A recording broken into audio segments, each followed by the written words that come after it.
मेरे गुरु महेश्वर शिव को साहब श्री के चरणों में मेरा प्रणाम है। माननीय बाबा जी के चरणों में मेरा प्रणाम है और उपस्थित सभी गुरु भाई गुरु बहन के चरणों में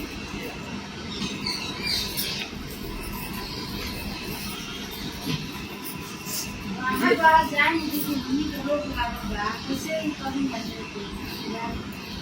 जिस स्थल पे हम लोग बैठे हैं, कहते हैं कि जहाँ साधु होते हैं वहाँ की हर चीज में उन्हीं की ऊर्जा, उन्हीं की जागृति होती है। इसीलिए 520 में हमेशा हम लोग के साहब मिलते रहे और इसके न्यूनतम व्यवस्था में ही शिव की चर्चा, साप्ताहिक चर्चा जो सोमवार को रखी गई पहले के तौर पे, ये काफी वर्षों से चल रही है। 2004 से ये शुरू हुआ था जब 541 में थे। फिर घर बदलते रहे लेकिन चर्चा चलती रही। हाँ, स्थान बदल सकता है, शिव की चर्चा रुकती नहीं। कहते हैं जहाँ चाह वहाँ राह। अगर हम करना चाहते हैं किसी काम को तो उसके लिए रास्ता निकाल ही लेते हैं। चाहत अगर प्रबल हो, चाहत अगर बहुत तेज हो तो कोई ना कोई रास्ता हम लोग निकाल ही लेते हैं। तो अभी जैसे मीना जी बोली कि बाहर निकलने से रोक है, रोक नहीं है, कहीं भी रोक नहीं है। सिर्फ सुरक्षा को देखते हुए, मौसम की गर्मी को देखते हुए ये निवेदन किया गया है कि आप जो है बीच दोपहर में खुली जगह पे शिव चर्चाओं का आयोजन नहीं करें। लेकिन शिव चर्चाओं का आयोजन करना ही सिर्फ महादेव का काम नहीं होता है। महादेव का काम होता है आदमी का आदमी से बात करना। एक व्यक्ति जब दूसरे व्यक्ति से बात करता है तो इसमें अस्थायित्व होता है। हम फोन से भी किसी से बात कर सकते हैं। जब कोई उपाय नहीं है तो हम फोन से बात कर लेंगे। जब कोई उपाय नहीं है तो हम तो चलते फिरते रास्ते में भी बात कर लेंगे, ट्रेन और बस में भी बात कर लेंगे। लेकिन अगर मेरे पास समय है और हम देखते हैं कि मेरे आसपास के घरों में लोग तो हैं, चारों तरफ लोग ही लोग हैं, हम अपने महादेव की बात किसी से भी कर सकते हैं। लेकिन हम लोगों के साथ दिक्कत क्या है कि हम लोग बाधा ये आती है कि हम आदमी का आकलन करते हैं। हम सोचते हैं कि फला आदमी से अगर बात करेंगे तो मेरी बात सुनेगा कि नहीं, किस मानसिकता का है, किस स्तर का है। और साहब ने कहा कि चारों तरफ तो आदमी ही आदमी है यार। क्या जो सब्जी बेच रहा है वो आदमी आपको नहीं दिख रहा है? आप सब्जी खरीदने को जाते ही हैं, आप उससे अपने महादेव की बात क्यों नहीं करते? आप जिस रिक्शे पे बैठते हैं वो इतनी मेहनत से चला रहा है, आप उससे अपने महादेव की बात क्यों नहीं करते? स्वयं साहब श्री ने रांची में सबसे पहली बार किससे महादेव की बात की थी? जो सेक्टर 3 के चौराहे पे बैठकर मोची का काम कर रहा था, उससे साहब ने गाड़ी रोककर उस व्यक्ति से अपनी बात की, उसको अपने घर बुलाया, माँ नीलमानंदी ने बैठाया और महादेव की बात उसके द्वारा शुरू हुई। फिर वो लौट के गया। साहब ने कहा कि अगर तुम्हारे आसपास कोई होगा तो उसको लेकर आना। वो अगले दिन पान दुकान वाले मंडल जी को लेके आया और इस तरह महादेव की बात रांची में शुरू हो गई। आज रांची जिला जो कभी ये पूरा झारखंड बिहार का भाग हुआ करता था, आज एक राज्य के तौर पे भी स्थापित है। यहाँ के जंगल और पहाड़ों में भी महादेव की बात होती है। और गौर करिएगा कि मामूली बात नहीं होती है। एक तरफ जहाँ आप जाइए तो देखिएगा कि कोई न कोई जाकर किसी को धर्म परिवर्तन करने के लिए कह रहा है, किसी को अपने अनुसार चलाने की कोशिश कर रहा है। उस स्थिति में जहाँ लोग बहुत बड़े पढ़े लिखे लोग नहीं है, बहुत शास्त्र का अध्ययन नहीं किया है उन्होंने, लेकिन जंगल और पहाड़ों में रहने वाले लोग जब शिव की चर्चा करते हैं तो उनका आत्मबल अनुकरणीय है जगत के लिए। साहब ने कहा है, शिष्यानुभूति कहती है कि शिव के शिष्य का सामान्य भावाचरण भी जगत के लिए अनुकरणीय होता है। सामान्य भावाचरण यानी आपके जो भाव हैं, जो आचरण में दिख रहे हैं, सामान्य सुबह से उठने से लेकर रात के सोने तक जो सामान्य तरीके से हम जीवन को जीते हैं, शिव के शिष्य का वो सामान्य भावाचरण भी जगत उसका अनुकरण करता है। इसको याद है कि रांची जिला के बगल में जब आप पलामू जाइएगा, जहाँ माँ नीलामानंदी का घर है मनातूगढ़ में, तो रांची से जब उस तरफ बढ़िएगा आपको पहले लातेहार जिला पड़ता है, फिर पलामू जिला पड़ता है और फिर गढ़वा। तो रांची से आगे बढ़ने पे लातेहार जो जगह है, वहाँ सुविधाओं की उस जिले में बहुत कमी है, गरीबी भी है, और पहाड़ पे बहुत ऊंची ऊंची जगह पे छोटा छोटा गांव बसा हुआ है। एक सुबह अखबार में निकला कि बाहुबलियों ने शिव शिष्यों का घर जलाया। ये है 2013 या 14 की बात है, 13-14 के समय। और अखबार में ये खबर पढ़ के हम लोग को लगा कि ये शिव शिष्यों का घर जलाया, ये क्यों?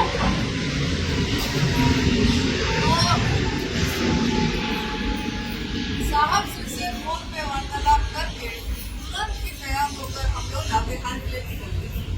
लातेहार शहर में पहुंचते पहुंचते रास्ते में ही वहाँ के गुरु भाइयों से बात हुई कि आप लोग जितनी जल्दी वो जाकर देखिए कि वहाँ हुआ क्या है। देखिए ये एक सवाल बहुत चढ़ रही है, घटना हम इसलिए बता रहे हैं कि इस घटना से हम आकलन कर सकते हैं कि मेरी और आपकी स्थिति क्या है।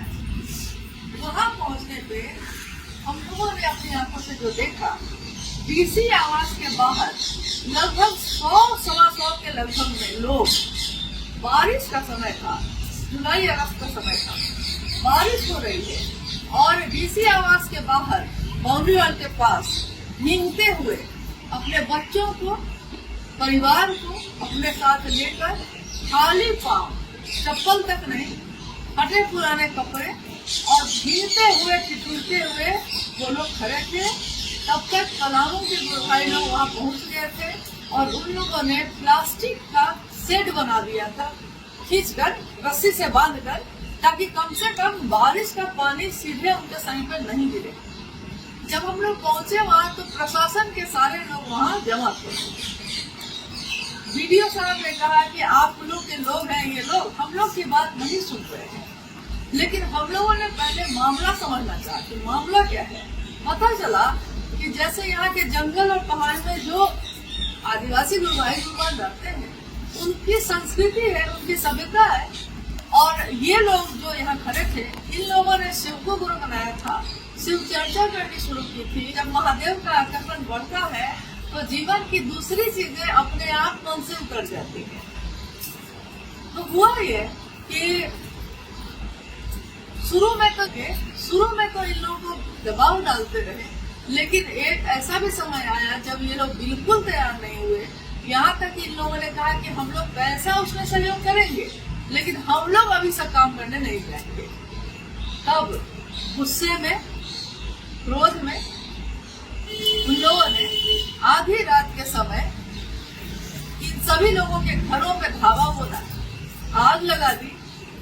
आप कल्पना करिए कि बारिश का समय हो और आपकी झोपड़ी भी कोई जला देता है, आपके पास न कपड़े हैं, न आपके पास पैसे हैं, न आपके पाँव में चप्पल तक है, और मीलों चल के वो लोग लातेहार कलेक्टर के आवास के बाहर खड़े हैं कि कलेक्टर तो जिलाधिकारी होते हैं, हमारी बात सुनेंगे, और वो भी सुन नहीं रहा है।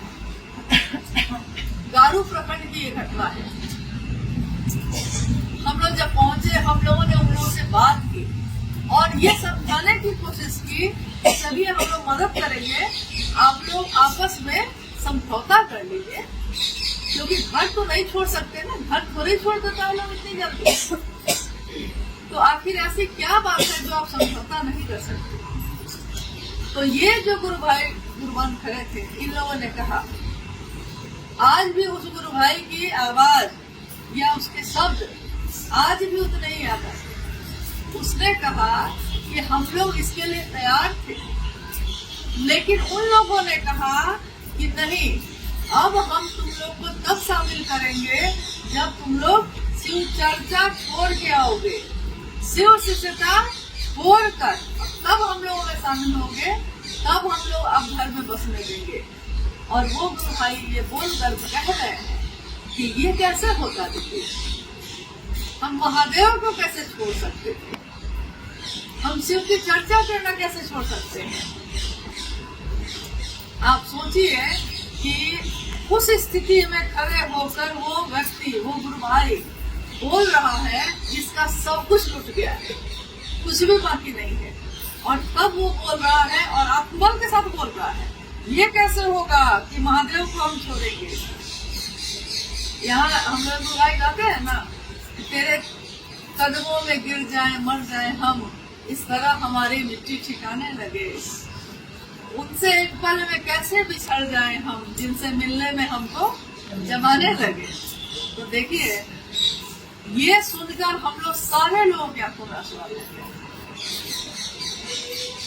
हालांकि उसके बाद की घटना है कि कलेक्टर से जाकर मिले, फिर पूरा पुलिस पिकेट आया, उन लोगों के साथ गारू प्रखंड उनके गांव गया, गुरु भाई लोग साथ में गए और समझौता कराया गया। समझौता ये हुआ कि आप अपने अनुसार जो करते हैं करिए, लेकिन ये लोग जो शिव की चर्चा करते हैं, ये लोग शिव की चर्चा ही करेंगे, क्योंकि हमारे भारत देश में ये संविधान है, ये कानून है कि कोई आपसे जबरदस्ती मत बदलने के लिए या जिस रास्ते पे आप चल रहे हैं, चलना चाहते हैं, उसको बदलने के लिए जबरदस्ती नहीं कर सकता है।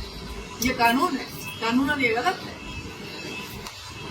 लेकिन आज भी जब भी उस प्रसंग का ध्यान आता है, हमको लगता है हम लोग फिर भी बहुत सुविधा में हैं, हम लोग फिर भी बहुत अच्छे तरीके से हैं, हमारे पास रोटी है खाने के लिए, हमारे पास घर की छत है रहने के लिए, बारिश में हम लोग भीग नहीं रहे, और फिर भी हमारे जीवन में कोई घटना हो जाती है तो हम लोग तुरंत ये कहते हैं कि महादेव को ही छोड़ देते, महादेव की चर्चा में जाने से कोई फायदा नहीं। हम लोग बहुत लोग कह देते हैं, या बहुत लोग कहते हैं कि सब तो कर ही रहे हैं, हम क्यों करें, हम एक नहीं ही करेंगे तो क्या हो जाएगा। यहाँ बूंद बूंद से घड़ा भरता है, हर बूंद की उतनी ही अहमियत है। और अभी जब एक सविता जी चर्चा कर रहे हैं, हम इसीलिए सुनना चाहते हैं। देखिए, हम यही अनुरोध करेंगे कि हम में से कोई न कोई आता है जिसके मन में जैसा महादेव की भावना है वैसा बोलता है, और कभी कभी आवेश में ज्यादा ही बोल जाता है। तो होता क्या है कि हम लोग गुरुभाई उसकी बात को पकड़ लेते हैं। तो हो सकता है कोई गुरुभाई या गुरुबल ऐसे होंगे जिन्होंने आपसे ये कहा होगा कि हाँ, झाड़ू लगाते हुए भी महादेव को गई, हम झाड़ू लगा रहे हैं। झाड़ू लगाते हुए ये नहीं कह रहे महादेव हम झाड़ू लगाते हैं, ये नहीं कह रहे हम बर्तन धो रहे हैं। महादेव को प्रणाम करने के मन में, उस मानसिक स्थिति में रहना है कि आप अपने जीवन में कुछ भी कर रहे हो, आपका मन महादेव के सानिध्य में रहे। क्योंकि आखिर महादेव को प्रणाम करने के लिए मन ही में साधन है, झाड़ू या बर्तन तो साधन नहीं। और जब उदाहरण भी देना है तो क्यों नहीं फूल तोड़ते समय महादेव को प्रणाम करते, क्यों नहीं भोजन बनाते समय आप कह सुना है लेकिन मन न कर रहा है आपका, नहीं मन कर रहा है। साहब ने जो कहा है उस बात को समझने की कोशिश करिएगा, और जितना भर आप अपने मन में उसको उतार सकिए उतना भर उतारिएगा, दूसरों तक पहुंचाने की कोशिश कीजिएगा। कोई बढ़िया से उस बात को बता सकता है, कोई बढ़िया से नहीं बता सकता है, लेकिन इससे मूल बात पे कोई फर्क नहीं पड़ता। 3 सूत्र करना मतलब 3 सूत्र करना है, सिर्फ बोलने से नहीं होता। हम अगर ये कहते हैं कि खाना बनाना है हमको, तो सिर्फ खाना बनाना है कहने से खाना नहीं बनता, खाने की व्यवस्था करनी पड़ती है, राशन लाना पड़ता है, चूल्हे पे बर्तन चढ़ाना पड़ता है। और आज रांची जिले में स्थिति ये है कि आज भी बहुत जगह पे महादेव का संदेश जाना बाकी है, बहुत ऐसी जगह है।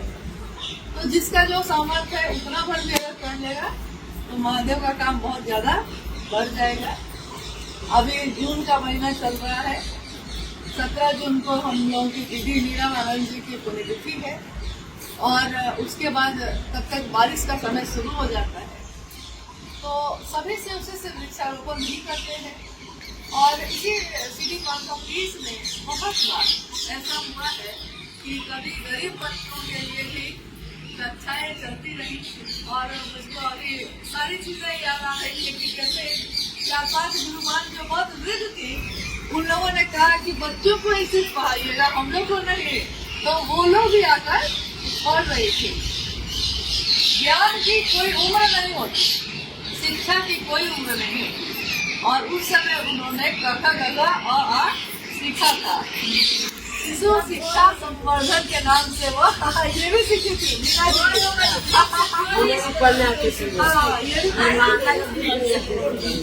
पढ़ने आती थी।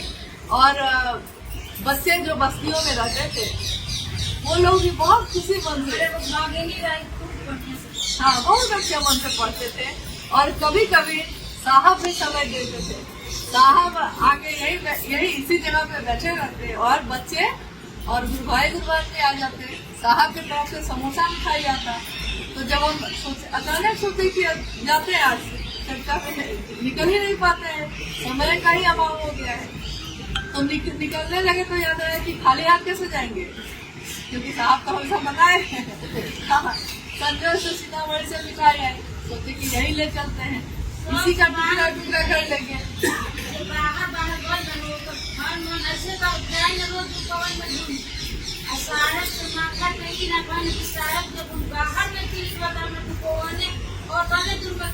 तो बाहर कहाँ का बाहर क्यों नहीं निकलते?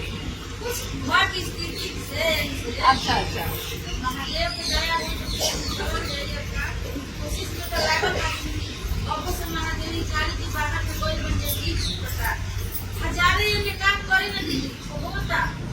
ऐसे तो हमें एक दिन में मैंने देखी जाए वो जो महादेव से दया मांगी ना, मुड़ी पड़ती ना, अब वो जावे तो कम से कम देखो सारी फिट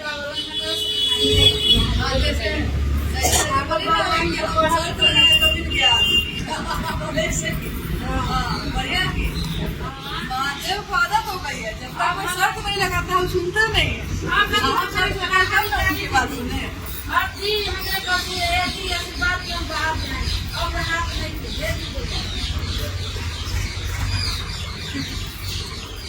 देखिए, साहब बोले कि जंजीर चाहे सोने का हो चाहे लोहे का हो, जंजीर जंजीर ही होती है। और हम लोग जो सोचते हैं ना कि हम घर में रहेंगे तो बच्चा बन जाएगा, घर में रहेंगे तो पढ़ लेगा, ऐसा कुछ नहीं होता है। अभी अब मेरी मौत हो जाए तब भी बच्चा बहुत अच्छे से पढ़ेगा। ये जीवन जो दिया है उसके लिए कुछ नहीं कर सके और जीवन भर दूसरों के लिए करते रह गए, इस जीवन का क्या लाभ? लौटेंगे तो कहते रहे बाबुल को यानी अपने पिता को क्या मुंह दिखा